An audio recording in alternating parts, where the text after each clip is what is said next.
Hey everyone, welcome to this exciting episode where we dive into the gang world and see how Uncle Long strategizes. They aren't looking to clash heads on with the drug lords, they are trying to hide like little mice. Seriously, a strong dragon doesn't bully the local snakes. Uncle Long, though a big shot, knows he can't toss his weight around against such monsters.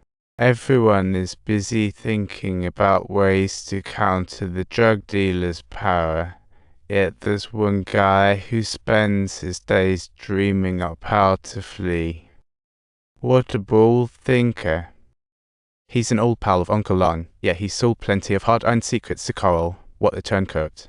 If it weren't for Carl stirring the pot, Uncle Long wouldn't even be with war looming. This old buddy is scared he'll be the first to get grilled, scrambling everywhere for cover, and ended up knocking on Carl's door.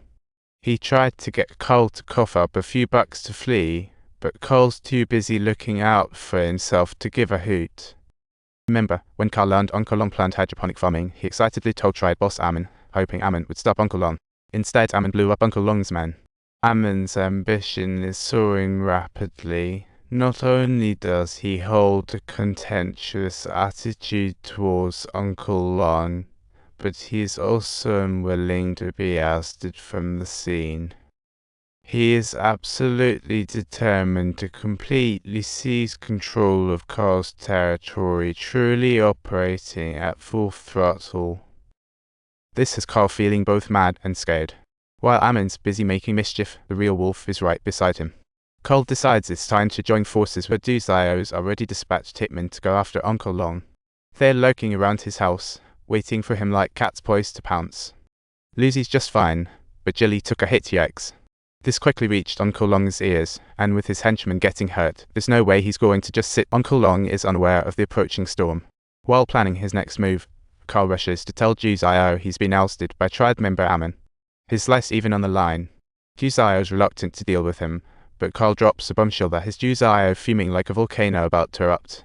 Little did they know this whole war was brewed by Ammon behind Carl's back, and because of Carl's foolishness, that old buddy is on shaky ground. The old pal's looking to take a risk and raid Uncle Long's stash. Uncle Long's crew's completely taken off guard, and when he pulls out his gun, everyone's jaws drop. But don't even think about Carl helping out, it's just so frustrating. It's just completely a total mess. How does one even start to handle this? The situation is simply utterly ludicrous. The way he's handling this is really both laughable and creable. Wynak's in the library. It's a gang signal for action. Yesterday, Uncle Long's man Jimmy was shot dead on the street. At Jimmy's funeral, gangs all arrived. Jimmy's mom even sent Uncle Long an axe. The subtitles mean, ask Uncle Long to help Jimmy take revenge. It seems that Uncle Long is overjoyed by everyone's support. His enemy is the big drug lord in Tulsa, and Uncle Long's not about to jump in without being sure he can win this showdown. But now they've got the cash and the crew, they can declare war whenever they want as long as Uncle Long picks a good day. On the way back, Little Black is bouncing with excitement. Even Mustache Guy, who's all about peace, is urging Uncle Long to start the action for Jimmy. When they return, there's bad news from the casino. Uncle Long's old buddy took advantage of yesterday's chaos to swipe 500 grand from him. Compared to the drug dealer, this old acquaintance is clearly even more infuriating. So Uncle Long immediately sent people to find this old pal's wife. He needs to find this old buddy ASAP and give him a lesson he won't forget. That old acquaintance certainly knows he has caused a huge disaster. Last night's money grabbing turned out to be sheer joy turning into sorrow. Now he's dodging cars on his way to the crematorium, fearing every passing vehicle might be Uncle Long out for vengeance. At this moment, he's full of regret, wondering why he ever thought robbing Uncle Long was a good idea. The drug lord isn't exactly living his best life. After sending people to kill Jimmy, he's living life on eggshells, rallying all his henchmen for protection. This whole mess started with Carl, but now it's dragged the drug lord and Uncle Long into a head-on clash. The drug lord is fuming at Carl. If it weren't for Carl inviting predators into the den by bringing in the triad boss, they wouldn't be in this deep. He orders Carl to quickly clear things up with Uncle Long, but Carl's too chicken. So Carl heads off to have a chat with the racetrack owner instead. The racetrack owner doesn't want to be dragged into this mess, but he learns about Ammon's brutality and ambitions from Carl, so he knows he needs to step in to mediate. Otherwise, Ammon will capitalize on the war between Uncle Long and the drug lord to gobble up Carl's territory. The racetrack owner persuades Uncle Long for a long time before finally getting him to agree to meet with the drug lord. Uncle Long realizes that they aren't pulling his leg. He's long known of the trial's external forces. Carl's ouster by Ammon today proves his ambition. Drug Lord and Carl hope to team up with Uncle Long to take on Ammon, but Uncle Long doesn't jump on it right away.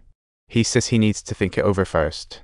Meanwhile, Kiki in New York wants to join the fun in Tulsa, but the TSA blacklisted him after his last airport trip with Bunny.